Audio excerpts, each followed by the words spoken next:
Test des perches, c'est vraiment très beau ici avec la lumière rasante. Il est 15 h seulement, hein.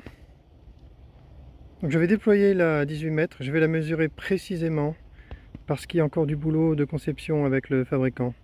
Et il faut que je prenne la main, ça devient important. Allez, c'est parti.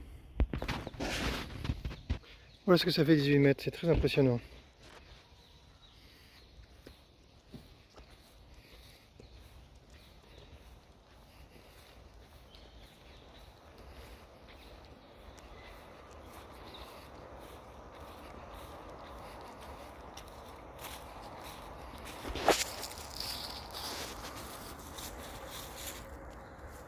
Donc je vais pouvoir la mesurer.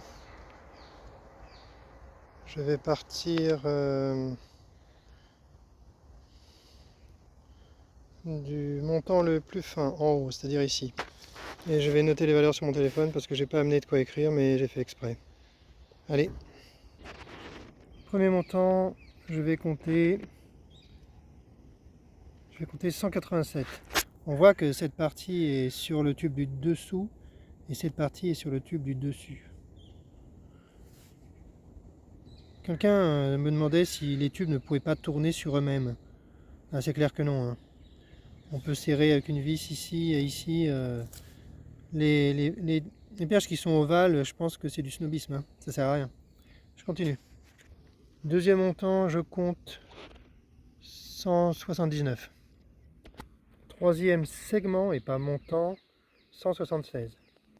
Quatrième segment, 169. Cinquième segment, 163. Sixième segment, 159. Septième segment, 154. Huitième segment, 149. Neuvième segment, 144. Dixième segment, 139. Onzième et dernier segment, 150. Voilà, j'ai terminé mes mesures. Mon idée que je n'ai pas obtenue jusqu'à maintenant, j'ai comparé les perches qu'il m'a envoyées. Et ce que je voulais, c'était une perche unique et retirer des montants pour obtenir des perches avec des dimensions différentes, de manière à pouvoir les rendre évolutives, et pour pouvoir passer d'une perche à l'autre en ajoutant des extensions télescopiques. Mais je n'ai pas obtenu ça, donc ça veut dire qu'il faut que je retravaille sur la question, que je lui explique bien. Donc le meilleur moyen que j'ai trouvé, c'est simplement je vais recevoir la prochaine perche qui sera une 18 mètres en T700 1,2 mm d'épaisseur des parois. Et si elle convient, je lui demanderai de refaire exactement cette perche en mettant de moins en moins de montants en bas pour obtenir les différentes versions. Ah, c'est le bon plan, c'est le plan gagnant. Je ne peux pas me planter avec ça, c'est sûr que ça va marcher. Bon, maintenant je vais faire un test de rigidité avec cette perche pour voir jusqu'à quelle hauteur elle est totalement satisfaisante. Là, je commence à penser qu'à 18 mètres, elle n'est pas totalement satisfaisante. Ça dépend ce qu'on fait. Peut-être que si on fait juste du très vertical avec une poudreuse, ça peut aller. Je testerai ça. Si on met du Vespiqil qui pèse 400 grammes, c'est sûr que ça ne va pas. Donc entre les deux, il faut étudier la question. Allez, je replie la perche et je la redéploie verticalement jusqu'à la totalité moins 3 segments. C'est parti, déploiement de la perche.